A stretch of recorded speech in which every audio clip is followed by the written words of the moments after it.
जय बाबा स्वामी। हिमालय का समर्पण योग भाग पहला, पेज नंबर 206।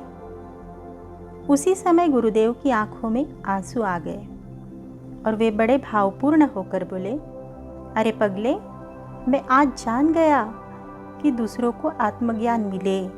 तेरी इसी इच्छा के कारण ही श्री शिव बाबा ने तुझे अपना माध्यम बनाया है।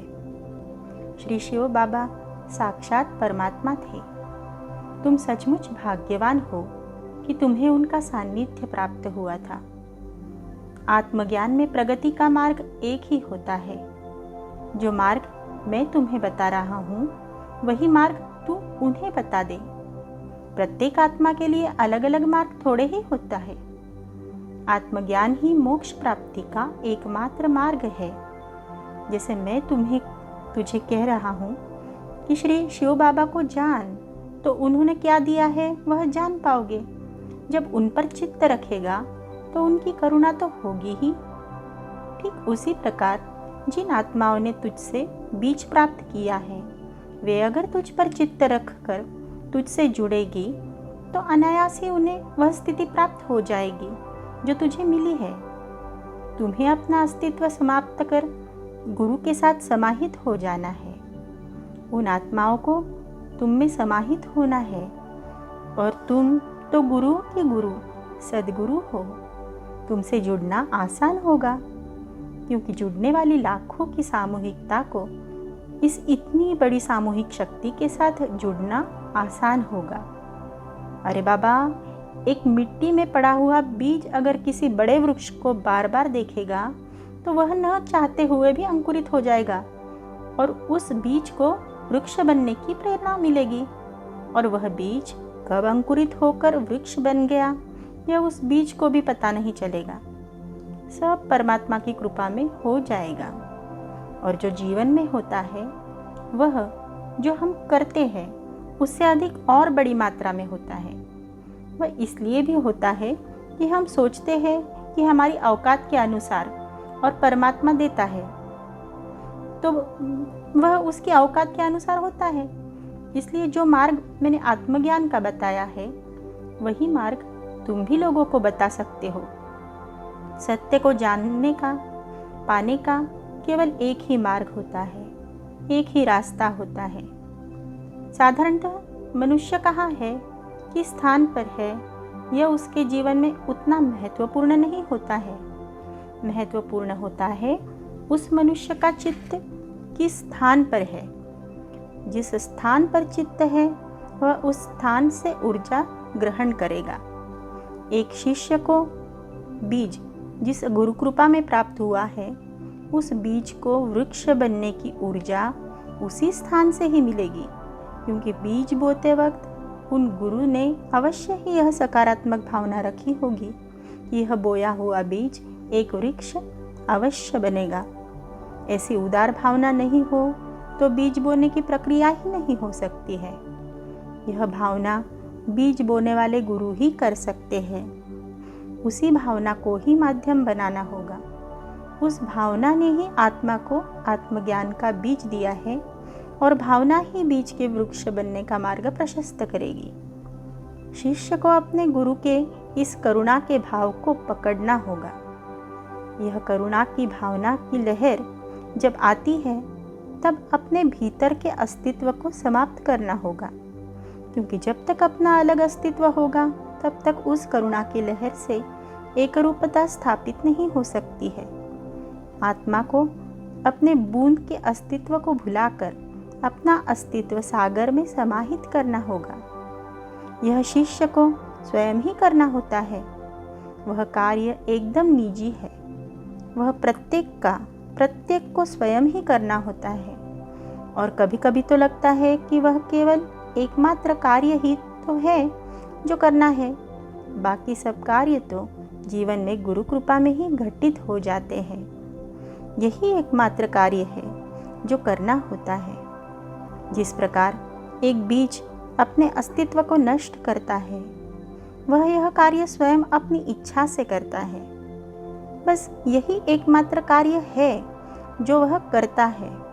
बाकी बीज से वृक्ष बनने का कार्य तो परमात्मा स्वयं ही प्रकृति के माध्यम से कर लेता है। परमात्मा एक विश्वव्यापी शक्ति है जो प्रकृति का संचालन करती रहती है। यह सर्वत्र व्याप्त होती ही है। बस उस परमात्मा की विश्वव्यापी शक्ति का अनुभव करने के लिए आत्मा की सुपात्र स्थिति चाहिए। ऐसा कहकर गुरुदेव ने यह चर्चा सत्र समाप्त किया। उस जंगल में टैपियोका नामक झाड़ काफी मात्रा में उगते थे। एक झाड़ को अगर उखाड़ा जाए तो उसके नीचे 25-30 किलो कंदमूल निकलते थे। यह कंदमूल सदैव संग्रह करके रखे जा सकते थे। एक झाड़ को तोड़कर उस झाड़ के 4 टुकड़े कर जमीन में गाड़ देते थे। उन्हें 6 इंच अंदर और 12 इंच बाहर रखकर थोड़ा तिरछा कर गाड़ा जाता था और बाद में वे भी 4 झाड़ बन जाते थे। ये झाड़ बड़ी मात्रा में उपलब्ध थे और उनके जड़ मूल भोजन में उपयोग किए जाते थे।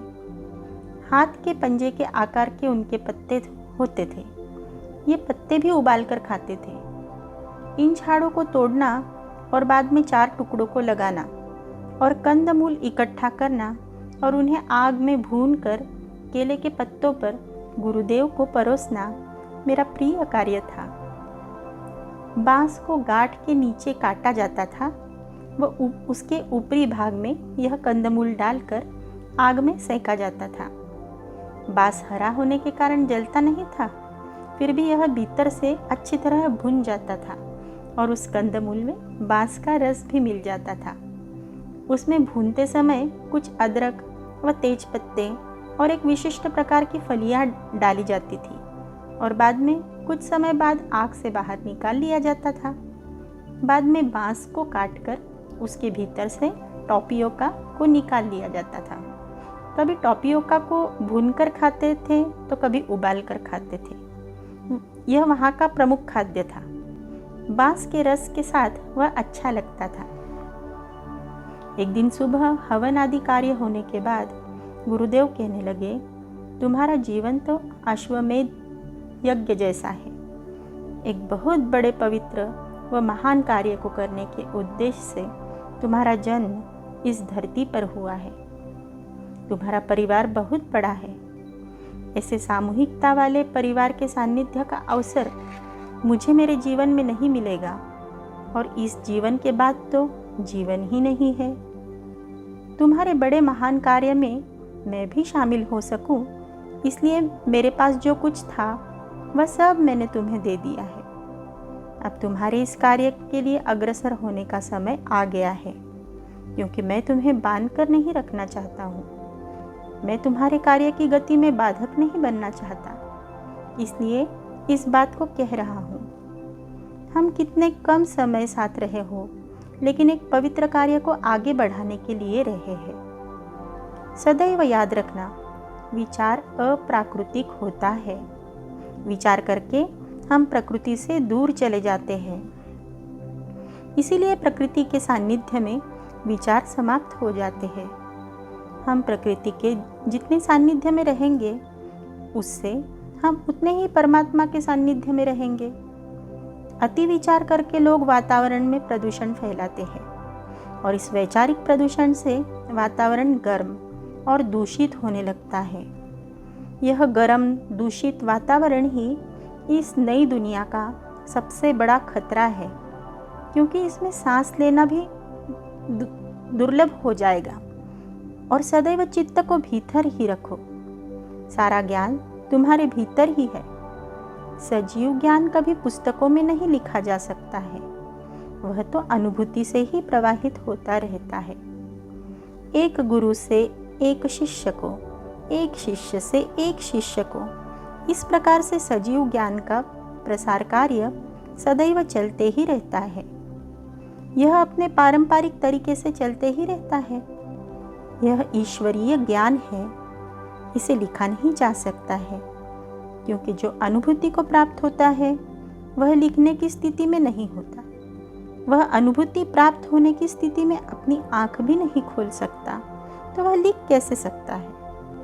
वास्तव में लिखना या बोलना यह एक शारीरिक क्रिया है, और जब ईश्वरीय सजीव ज्ञान की क्रिया घटित होती है उस समय शरीर की समस्त आवश्यक क्रियाएं समाप्त हो जाती है, बंद हो जाती है। तो उस समय लिखने की क्रिया कैसे संभव होगी? इसलिए परमात्मा की अनुभूति को आज तक लिखा नहीं गया है, लेकिन तुम्हारे जीवन काल में यह अनुभूति का अनुभव लिखा भी जाएगा।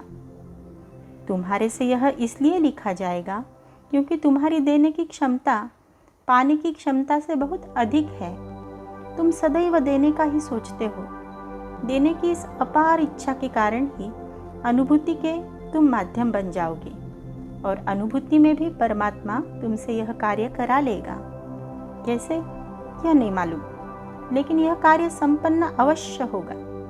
तुम्हारी देने की क्षमता के कारण ही तुम्हें मिलना निर्भर होता है, और देने की क्षमता के कारण अनेक गुरु तुम्हें माध्यम के रूप में चुनेंगे। तुम एक योग्य व सुपात्र शुद्ध माध्यम बनोगे, क्योंकि तुम्हारा खुद का कोई अस्तित्व नहीं है।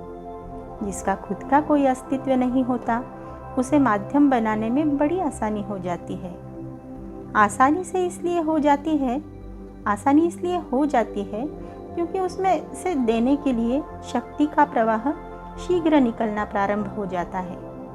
ज्ञान का प्रसार ही ज्ञान का उद्देश्य होता है। तुम्हारा सजीव ज्ञान पाने का उद्देश्य ही सजीव ज्ञान का प्रसार है। इसी कारण हर कोई तुम्हें अपनी अनुभूति का ज्ञान सौंप रहा है। अरे बाबा, फूटे हुए मिट्टी के दिए में कोई भी तेल नहीं डालता है। सदैव उसी दिए में तेल डाला जाता है जो जलने को तैयार है और तेल ग्रहण करने के लिए भी योग्य है। और तुम्हारे दिए का पात्र तो बहुत बड़ा है, काफ़ी तेल उसमें आ सकता है। मुझे मेरे जीवन में उसमें तेल डालने का अवसर मिला, यह मेरा अहोभाग्य है, ऐसा मैं समझता हूँ। क्योंकि तुम्हारे दिए के प्रकाश में दुनिया का अज्ञान का अंधेरा दूर होने वाला है। कल सुबह तुम्हें यहाँ से प्रस्थान करना है। कल मैं तुम्हें यहाँ से नदी तक छोड़ने आऊँगा। वहाँ पर बांस की एक नौका बनाकर तुम प्रवास शुरू करोगे। यही नदी आगे जाकर ब्रह्मपुत्र नदी में मिलती है। उस ब्रह्मपुत्र नदी का किनारा अब तुम्हारी अगली ध्यान साधना का क्षेत्र होगा। जिस प्रकार से छोटी नदी से बड़ी नदी में जाने वाले हो, ठीक इसी प्रकार ज्ञान गंगा की भी मैं एक छोटी नदी हूँ। अब तुम्हें मैं और बड़ी नदी के पास भेज रहा हूँ। उन गुरु तक पहुँचाने के लिए ही मैं तुम्हें तैयार कर रहा था। वे गुरुदेव ब्रह्मपुत्र नदी के किनारे ही रहते हैं। आगे अब तुम्हें उनके पास जाना है।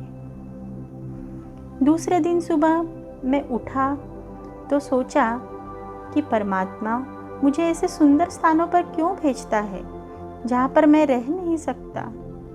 मैं बड़ा दुखी व भावुक हो गया। उस आश्रम से मुझे थोड़े समय में ही लगाव हो गया था।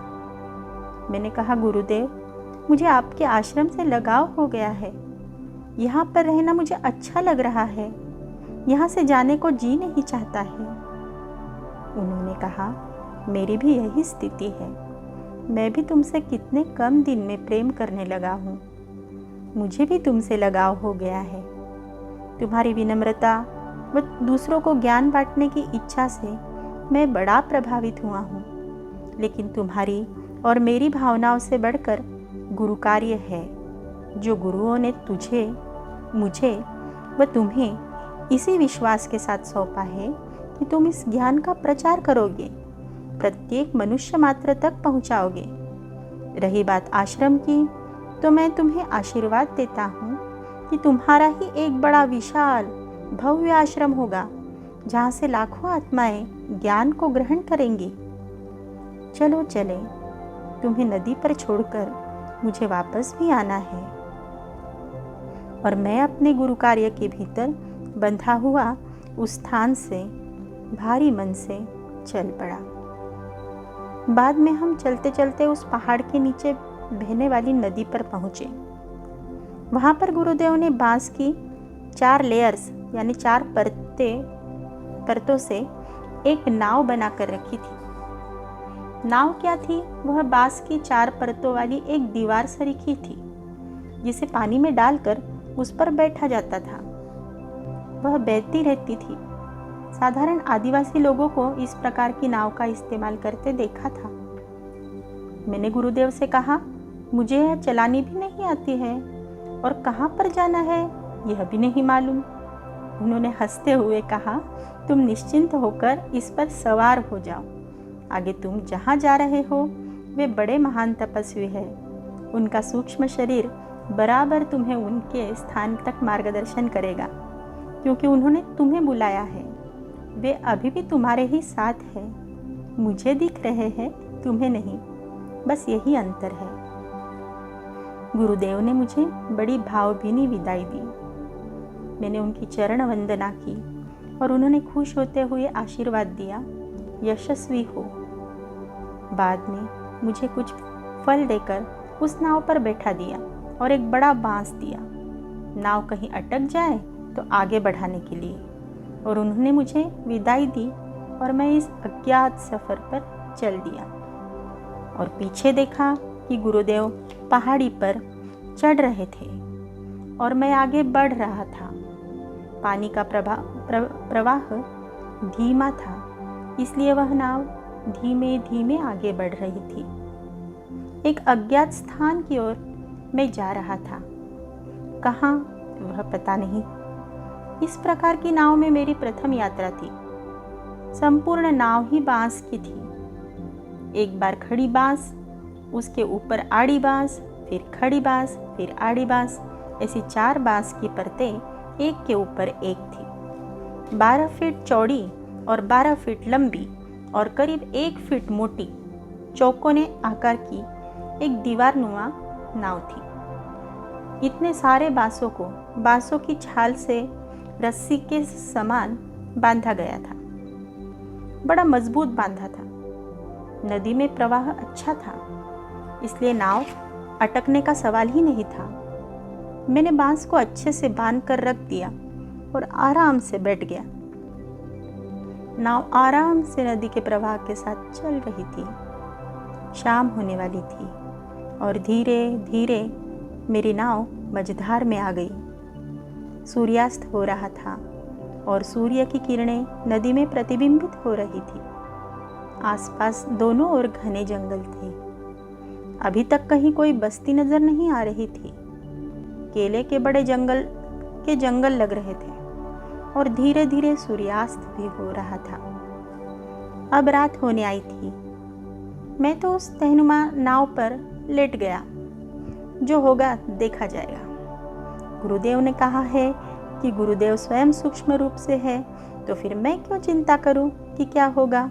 और उस स्थिति में भी मुझे नींद लग गई और नींद सुबह खुली तो नाव की गति पहले की अपेक्षा धीमी हो गई थी। चल रही थी पर धीमी चल रही थी। गुरुदेव ने 2 बांस दिए थे जो मैंने बांध कर रखे थे, और फल और मेरा एक झोला था, वह भी बांध कर रखा था। नाव के किनारे पर जाकर मुंह हाथ धोए, पानी पिया तो अब बड़ा प्रसन्न लग रहा था। अभी भी वही दृश्य था। आसपास जंगल थे, पहाड़ थे, पर मनुष्य बस्ती कहीं नहीं थी। ऐसा नाव से सफ़र चल रहा था। दोपहर के समय मेरी नाव के आसपास इतनी अलग अलग रंगों की अनेक मछलियाँ साथ चल रही थी। उन्हें कोई डर भी नहीं लग रहा था। इस स्थान पर पानी अधिक गहरा नहीं था, इसीलिए नाव की गति भी धीमी हो गई थी। लेकिन पानी इतना साफ था कि नीचे से जाने वाली मछलियाँ, पत्थर जो अलग अलग आकार व रंग के थे, वे सब बड़े सुंदर लग रहे थे। अब दोपहर की गर्मी पड़ी, जोर से पड़ रही थी। कल बादल थे तो उतना पता नहीं चला, पर आज धूप थी। आज तेज धूप थी। ऐसा लगा इसी को जीवन कहते हैं, जो धूप और छांव जैसे बदलते रहता है। मनुष्य को दोनों परिस्थितियों में रहना सीखना चाहिए। मैं कल से अकेला सफ़र कर रहा था, लेकिन पता नहीं कभी ऐसा नहीं लगा कि मैं अकेला हूँ। ऐसा लगा सदैव गुरुदेव मेरे साथ ही सफ़र कर रहे हैं और वे कह रहे हैं, अरे प्रत्येक आत्मा इस जगत में अकेली ही आती है और इसी प्रकार अकेली ही सफ़र करती है। आत्मा सदैव अकेली ही सफ़र करती रहती है, वह कभी किसी के साथ नहीं होती है। जो साथ होता है वह शरीर होता है। शरीर के ही सब भोग हैं, शरीर के ही सब रिश्ते हैं। शरीर भी नाशवान है, इसीलिए इस शरीर के रिश्ते भी नाशवान होते हैं। कभी नए रिश्ते बनते हैं, कभी पुराने रिश्ते छूट जाते हैं। कई पुराने रिश्तेदार साथ छोड़कर आगे चले जाते हैं, कई नए रिश्तेदार जीवन में आ जाते हैं। सब रिश्तों की धर्मशाला चलती ही रहती है। शरीर से बनाए गए रिश्ते शरीर के समान ही नाशवान होते हैं। मनुष्य के सब रिश्ते अशाश्वत होते हैं। आत्मा का एक ही रिश्ता शाश्वत होता है, वह रिश्ता है परमात्मा का, क्योंकि परमात्मा से ही आत्मा का निर्माण हुआ है। आत्मा के परमात्मा उसके सद्गुरु होते हैं, जो आत्मा का निर्माण करते हैं। सद्गुरु आत्मा को जन्म देने वाली माँ है। यह आत्मा और सद्गुरु का रिश्ता जन्मों जन्मों का रिश्ता होता है। यह रिश्ता शाश्वत है, क्योंकि सद्गुरु के बिना आत्मा का जन्म ही संभव नहीं है। इसीलिए जीवन में इस रिश्ते का बड़ा महत्व है। ऐसा शाश्वत रिश्ता अभी तेरे साथ है, फिर साथ कोई है नहीं है, क्या फर्क पड़ता है। ऐसे विचारों में दोपहर कब बीत गई वह पता भी नहीं चला। दिन भर में कोई अन्य गांव या अन्य कोई नाव कभी कुछ नहीं दिखा था। नाव आगे बढ़ ही रही थी। फिर शाम होने वाली थी। आज पहाड़ी के पीछे दो पहाड़ों के बीच के भाग में सूर्यास्त हो रहा था। वह दृश्य बड़ा ही मनमोहक था। दो पहाड़ियों के बीच सूर्यास्त धीरे धीरे हो रहा था। अभी आराम से सूर्य की ओर देखा जा सकता था। मैंने प्रार्थना कर सूर्य देवता को नमस्कार किया और अनायास ही याद आ गई कि मैं कैसे पहाड़ी के शिखर पर बैठकर गुरुदेव के साथ सूर्यास्त देखता था। सूर्यास्त के बाद भी आकाश में काफ़ी समय तक सूर्य की लालिमा फैली थी, जो सारे आकाश में लाल रंग की छटा फैला रही थी। और धीरे धीरे फिर रात हो गई। इस नाव पर यह मेरी दूसरी रात थी। मैं सोच रहा था कितनी दूर जाना है क्या मालूम। अभी तक वह ब्रह्मपुत्रा नदी तो आई ही नहीं है, जिसके किनारे पर गुरुदेव का आश्रम है। इनका नाम श्रीनाथ बाबा था। ये बड़े तपस्वी थे और आध्यात्मिक क्षेत्र के बड़े जानकार थे। गुरुदेव ने कहा था, श्रीनाथ बाबा के पास पहुंचकर ही तुम्हारे आध्यात्मिक ज्ञान की शुरुआत होगी। वे बड़े योगी पुरुष थे। उन्हें कई दैविक शक्तियां प्राप्त थी। उनके बारे में गुरुदेव ने काफ़ी कुछ बताकर रखा था। उसके कारण मेरे मन में भी श्रीनाथ बाबा से मिलने की इच्छा प्रबल हो रही थी, और उस तीव्र इच्छा के कारण ही मैं इतना साहसी सफ़र करने के लिए तैयार हो गया था।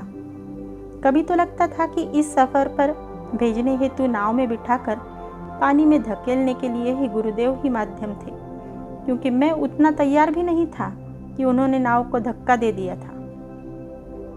मानो कि धक्का लगाना ही उनका उद्देश्य था। उन्होंने अगर ज़बरदस्ती ढकेला नहीं होता तो क्या मैं ऐसी यात्रा करने के लिए स्वयं तैयार होता?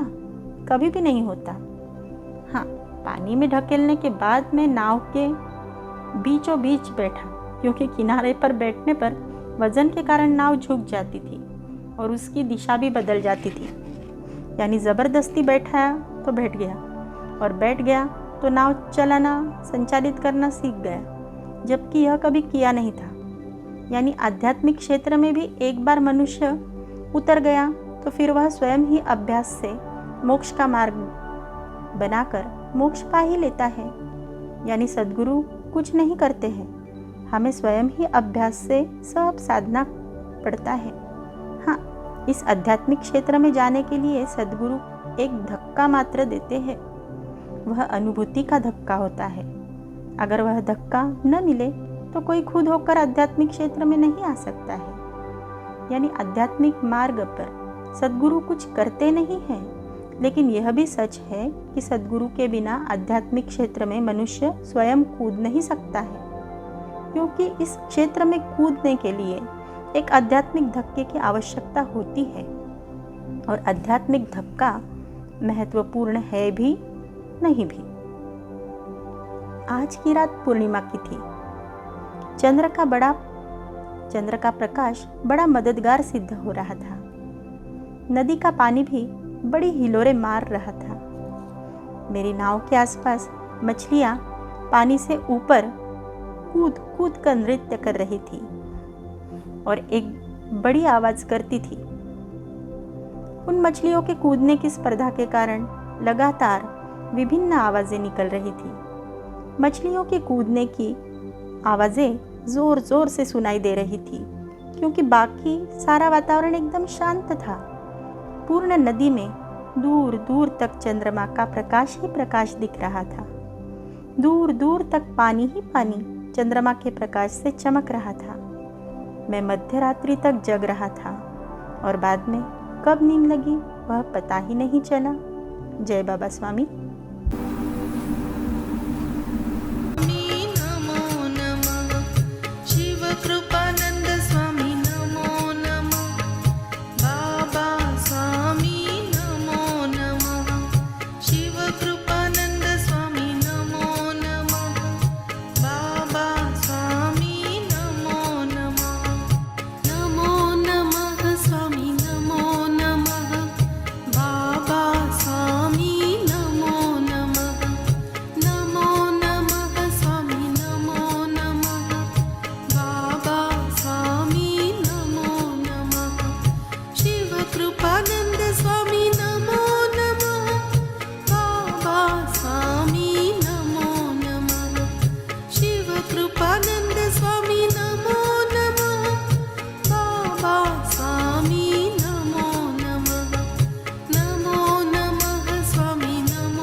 गुरुर्ब्रह्मा गुरुर्विष्णु गुरुर्देवो महेश्वरा गुरुर्साक्षात् परब्रह्म तस्मै श्री गुरुवे नमः।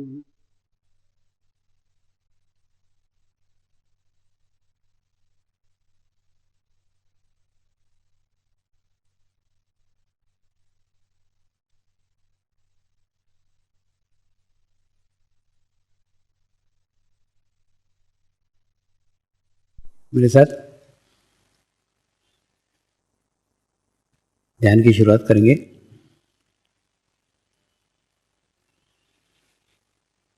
मैं एक पवित्र आत्मा हूँ। मैं एक शुद्ध आत्मा हूँ। मैं एक पवित्र आत्मा हूँ। मैं एक शुद्ध आत्मा हूँ। मैं एक पवित्र आत्मा हूँ। मैं एक शुद्ध आत्मा हूँ। गुरु मंत्र का उच्चारण करेंगे।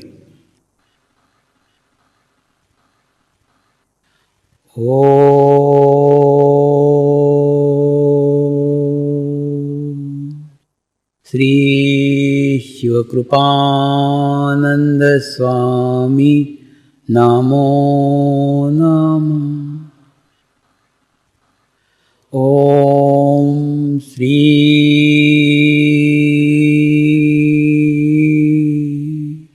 शिवकृपानंद स्वामी नमो नमः। ओम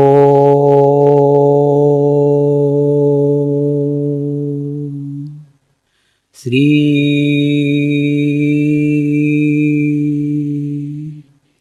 शिवकृपानंद स्वामी नमो नमः। ओम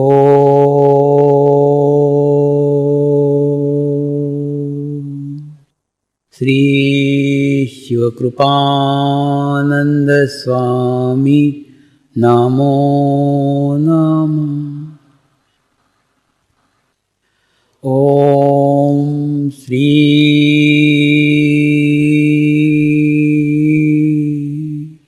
शिवकृपानंद स्वामी नमो नमः।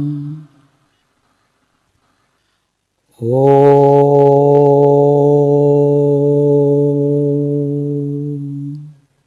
श्री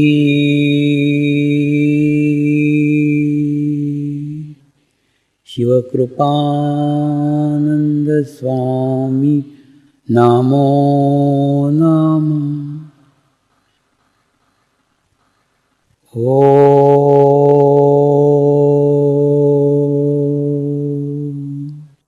श्री शिवकृपानंद स्वामी नमो नमः।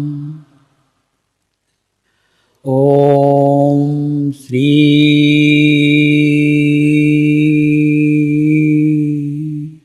शिवकृपानंद स्वामी नमो नमः। ओम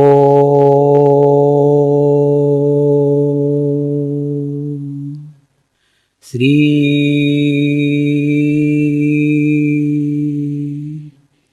शिवकृपानंद स्वामी नमो नमः।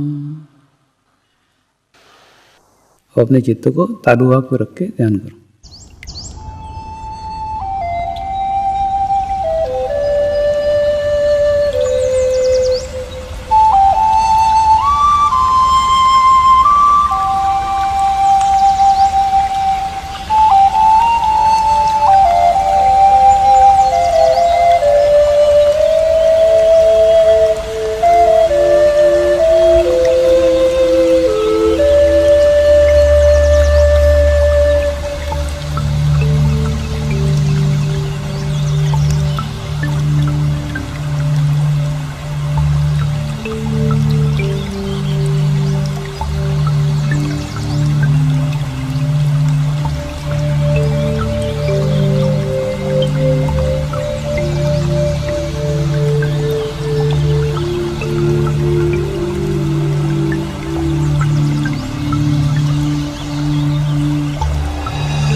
प्रार्थना करेंगे, हे परमात्मा, हम सभी पवित्र आत्माएं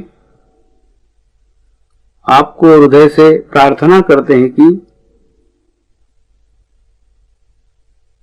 सारे विश्व में शांति हो,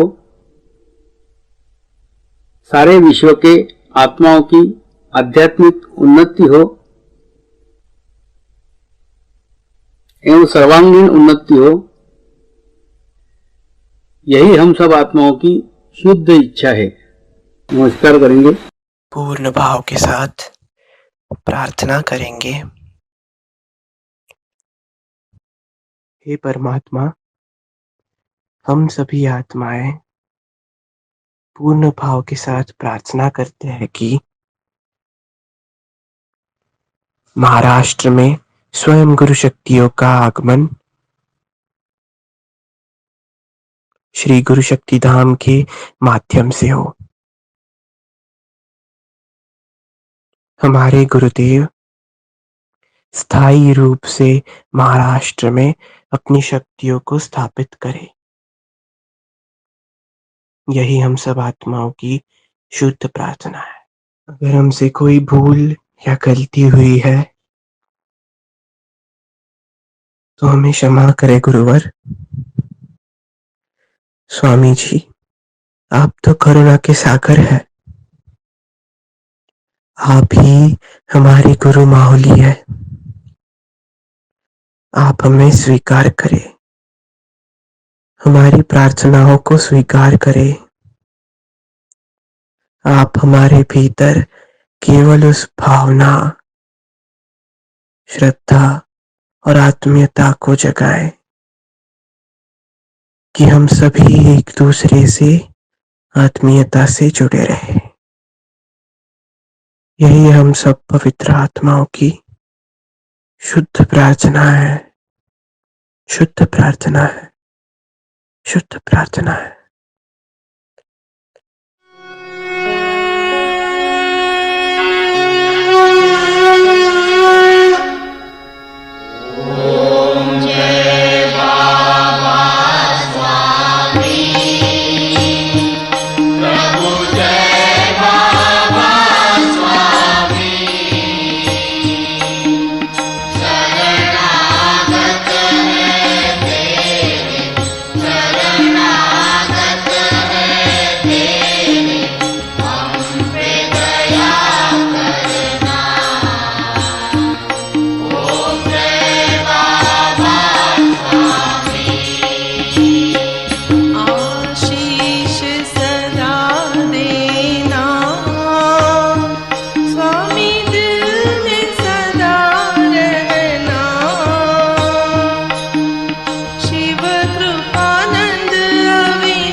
शांति पाठ करेंगे। ओम द्योः शांति अंतरिक्षगम शांति पृथ्वी शांति रापः शांतिरौषधयः शांति वनस्पतयः शांति विश्वे देवाः शांति ब्रह्म शांति सर्वगं शांति शांतिरेव शांति क्षमा शांतिरेधि। ओम शांति शांति शांति सर्वारिष्ट सुशांतिर्भवतु।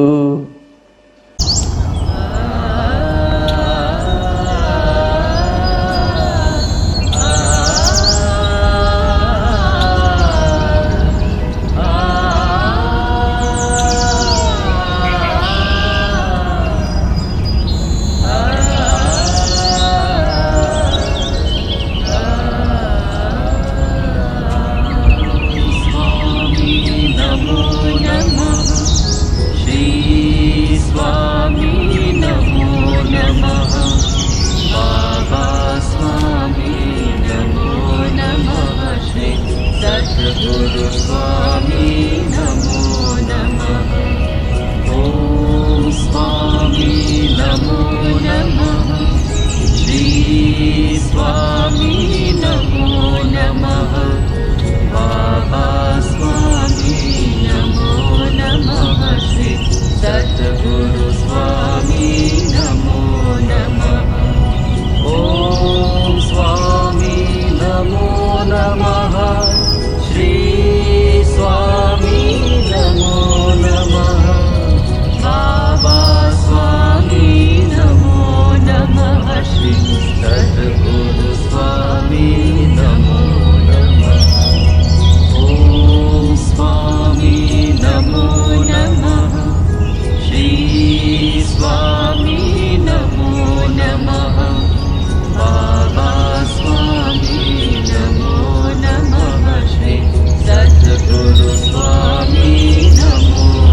ओम स्वामी नमो नमः।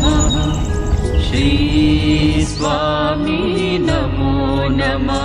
बाबा स्वामी नमो नमः। श्री सद्गुरु स्वामी नमो नमः। ओम स्वामी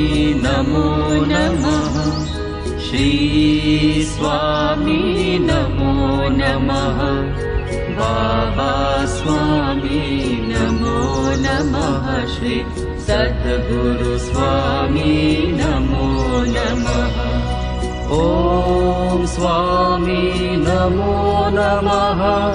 श्री स्वामी नमो नमः। बाबा स्वामी नमो नमः। श्री सद्गुरु स्वामी नमो नमः। ओम स्वामी नमो नमः। श्री स्वामी नमो नमः। बाबा स्वामी नमो नमः। श्री सद्गुरु स्वामी नमो नमः। ओम स्वामी नमो नमः। श्री स्वामी नमो नमः। बाबा स्वामी नमो नमः। श्री सद्गुरु स्वामी नमो नमः। ॐ स्वामी नमो नमः श्री स्वामी नमो नमः बाबा स्वामी नमो नमः श्री सद्गुरु स्वामी नमो नमः ॐ स्वामी नमो नमः श्री स्वामी नमो नमः बाबा स्वामी नमो नमः श्री सद्गुरु स्वामी नमो नमः ॐ स्वामी नमो नमः श्री स्वामी नमो नमः बाबा स्वामी नमो नमः श्री सद्गुरु स्वामी नमो नमः